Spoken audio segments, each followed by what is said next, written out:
Hello everybody, welcome to legals 3। ये मेरे Lucent के टॉपिक वाइज एनालिसिस का फर्स्ट वीडियो है, advent of Europeans in India. तो बिना किसी देर के चालू करते हैं।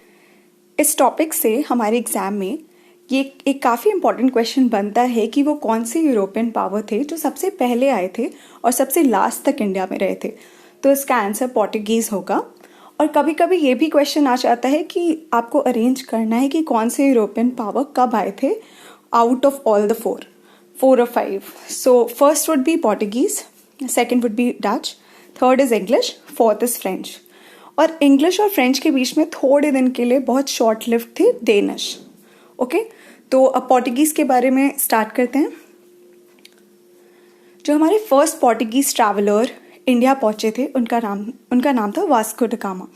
इन्होंने the Cape of Good Hope sea route को डिस्कवर किया था। मई 1498 में वो पोर्ट ऑफ कैलिकट पहुंचे थे, जहां उनको वहां के हिंदू रूलर जैमोरिन द्वारा रिसीव किया गया था। इन्होंने पोर्टुगीज ने अपनी पहली फैक्ट्री कैलिकट में स्टैब्लिश की थी इन द ईयर 1500।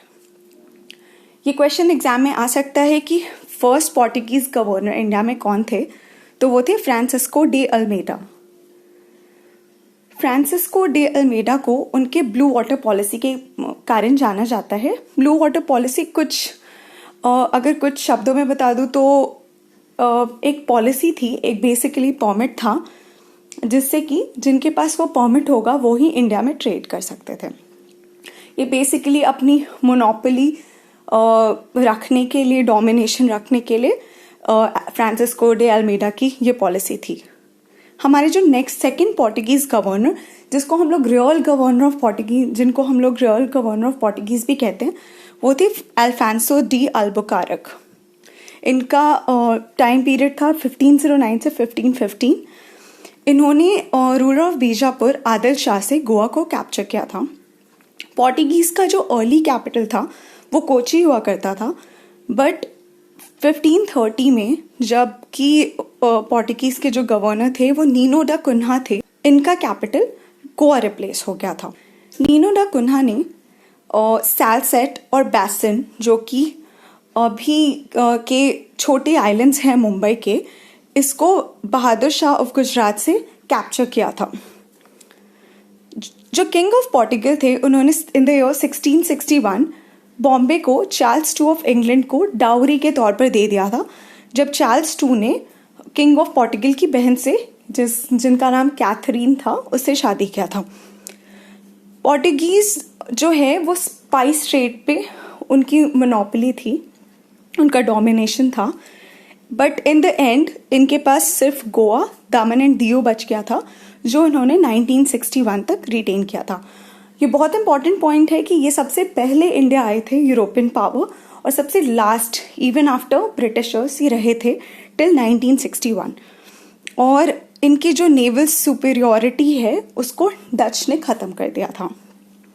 अभी हम अपने नेक्स्ट यूरोपियन पावर पे जाते हैं।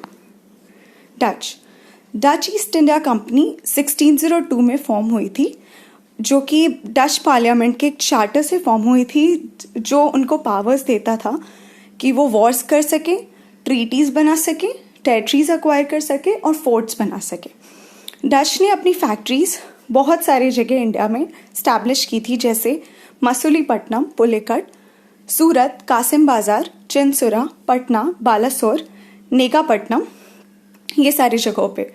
पर अगर इनकी मेन सेंटर की बात करें तो पुलिकट जो है 1690 तक इनका मेन सेंटर था, जिसको कि नेगापट्टनम के द्वारा रिप्लेस कर दिया गया था कुछ समय बाद।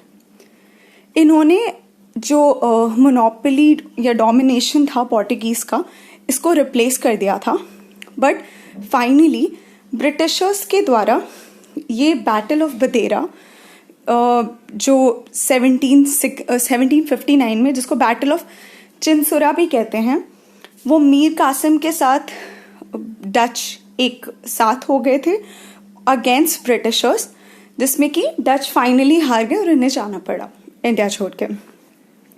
हमारी नेक्स्ट यूरोपियन पावर है इंग्लिश ईस्ट इंडिया कंपनी जो है वो 1600 में स्टैब्लिश हुई थी, एक चार्टर के द्वारा जो क्वीन एलिजाबेथ के द्वारा इशू किया गया था, क्वीन एलिजाबेथ ऑफ इंग्लैंड। इनकी जो कहानी स्टार्ट होती है वो कैप्टन विलियम हॉकिंस से एक्चुअली स्टार्ट होती है कि कैप्टन विलियम हॉकिंस जो थे इंग्लैंड के, वो जहांगीर के पास जाते हैं 1609 में परमिशन लेने के लिए कि क्या वो एक ट्रेडिंग सेंटर सूरत में खोल सकते हैं, जिसको कि जहांगीर ने मना कर दिया था because of the pressure by Portuguese कि आप इन्हें अलाउ मत करो क्योंकि उनका डोमिनेशन चला जाता। लेटर इन 1613 जहांगीर ने एक फरमान इशू किया फाइनली इंग्लिश को कि जाओ आप अपना ट्रेड सेंटर स्टैब्लिश कर लो, जिसके कारण फाइनली इनकी फर्स्ट फैक्ट्री सूरत में इन द ईयर 1613 स्टैब्लिश हो जाती है। इन the year 1615 sir Thomas Roe जो इंडिया आते हैं, जेम्स वन जो कि किंग ऑफ इंग्लैंड थे उनके एम्बेसडर के तौर पे वो आते हैं और जहांगीर से ये परमिशन लेते हैं कि वो अपनी ट्रेडिंग फैक्ट्रीज इंडिया के अलग अलग जगहों पे, अलग अलग पार्ट्स पे स्टैब्लिश करना चाहते हैं। इंग्लिश ईस्ट इंडिया कंपनी जो है, इन्होंने बॉम्बे को चार्ल्स II ऑफ इंग्लैंड से लीज पे लिया था। 1690 में जो 3 विलेजेस थे बंगाल के, सूतानती, कालीकट और गोविंदपुर, इसको जॉब चार्नॉक ने अक्वायर किया था और यही 3 विलेजेस बाद में जाके, जिसको हम सिटी ऑफ कैलकाटा या कोलकाता कहते हैं, ये बन गए। जो फैक्ट्री थी सूतानती की, इसको बाद में फोर्टिफाई किया गया और इसको फोर्ट विलियम्स का नाम दिया गया। ये सबसे शॉर्ट लिव्ड पावर है जो थे डेनिश। ये इंडिया में 1616 में आए, स्टैब्लिश किया अपनी ईस्ट इंडिया कंपनी। इनके जो मेन सेटलमेंट या सेंटर्स थे वो थे सेरमपुर बंगाल और त्रानकोबार जो कि तमिलनाडु में है। इनको 1854 में अपने सारे सेटलमेंट ब्रिटिश को बेचना पड़ा और वो यहाँ से चले गए। अगर एक इम्पॉर्टेंट इन्फॉर्मेशन जान लें इनके बारे में तो ये है कि इन्हें ट्रेड में इतना इंटरेस्ट नहीं था, ये ज़्यादा इंटरेस्टेड थे मिशनरी एक्टिविटीज़ में।